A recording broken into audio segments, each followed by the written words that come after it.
Olá, hoje o 8655 está novamente em Hangzhou para explicar um pouco sobre como é a religiosidade dos chineses. Aqui na China há uma expressão muito antiga que basicamente define toda a trajetória nessa sociedade de 5.000 anos de idade. Essa expressão diz que todo chinês é confucionista na rua, taoísta dentro de casa e budista na hora da morte.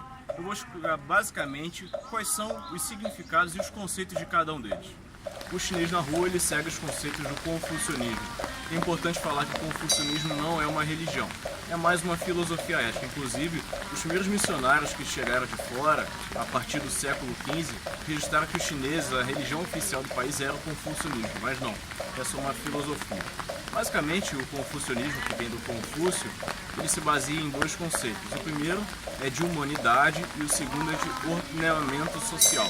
Basicamente, isso define que os chineses devem tratar os outros assim como você gostaria de ser tratado.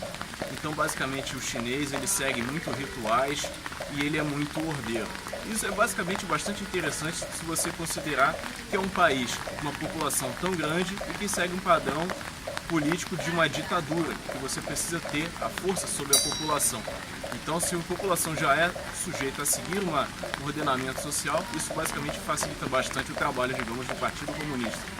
Bem, um dos rituais que a gente vê bastante nessa definição do ordenamento e do respeito ao próximo é quando a gente, brasileiro, empresário ocidental, fala com empresários chineses, quando eles fazem a entrega do seu cartão de visita, em que os chineses fazem uma flexão bastante respeitosa ao entregar o seu cartão. Isso basicamente mostra o quanto o chinês precisa e deve seguir essa questão do ordenamento, de ser bem recebido, ele precisa também receber bastante bem o seu. E de todas as filosofias chinesas, o chinês dentro de casa ele segue o taoísmo. Taoísmo em mandarim significa caminho, como isso aqui. Ele rege basicamente isso aqui, que o chinês deve ser muito harmônico entre as coisas. O taoísmo você vê nos símbolos, por exemplo, do Feng Shui e do Tai Chi Chuan, aquela bola que a gente está acostumado a ver. Então ele prega muita harmonia, por exemplo, do homem e mulher, do frio e do calor, da luz e da escuridão. Então basicamente o chinês ele tenta ser muito harmônico em tudo, inclusive dentro de casa. Isso acaba refletindo até na escolha, por exemplo, das cores das paredes dentro da casa, da posição dos cômodos, até onde a porta de saída da casa deve estar. E quando o chinês não está satisfeito com a harmonia das coisas em relação a trabalho, a família, eles chamam especialistas no taoísmo para que faça a reharmonia da casa, ou do cômodo, ou do escritório, por exemplo. Isso é bastante interessante você notar, inclusive nós brasileiros, com as religiões africanas, que têm rituais sim bem parecidos com o taoísmo. Bem, e como é o chinês na hora da sua morte? Na hora da morte, ele é um pouco budista, digamos, né? O budismo ele foi criado no século V a.C., mas só chegou aqui na China no século I a.C. Na época, o budismo foi criado na mesma época do taoísmo e do confucionismo. O budismo mais popular aqui, a vertente mais popular, é o da terra firme. E os chineses eles acabaram acrescendo outros santos, então ele basicamente não segue apenas o Buda.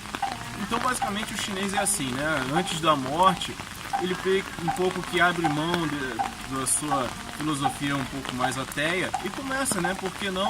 Se a gente tem chance de continuar a vida após a morte, por que não arriscar, não é mesmo? Então nesse momento aqui é dito que os chineses acabam se apegando a religiões como o do budismo para que sua vida segue após a morte. E todo esse grupo de religiões acabou passando por um grande mal bocado aqui depois de 49, depois que Mao Tse Tung assumiu o poder e toda a revolução cultural. Muitos dos livros dessas religiões ou filosofias foram queimados aqui na China por serem considerados muito burgueses ou muito individualistas. Então, o Mao Tse Tung acabou promovendo um pouco de um afastamento desse tipo de religião. Mas depois que Mao Tse Tung morreu, as reformas econômicas começaram a surgir nos anos 80 com Deng Xiaoping, houve uma maior abertura, uma maior liberdade de expressão desse tipo de religião ou tipos de filosofia. Então isso acabou voltando à tona aqui e hoje está tudo de volta aqui à tona. Então é bem popular você ver, por exemplo, aqui na China, em táxis, por exemplo, pequenas fotografias do Mao Tse Tung com alguns adornos, etc., em volta, para dar uma boa sorte, para que o carro não bata. Então é bastante interessante o quanto o chinês ele acabou misturando um pouco de tudo e criou uma filosofia e uma religiosidade única que só funciona aqui dentro da China. Esse foi o André de Hangzhou para o 8655.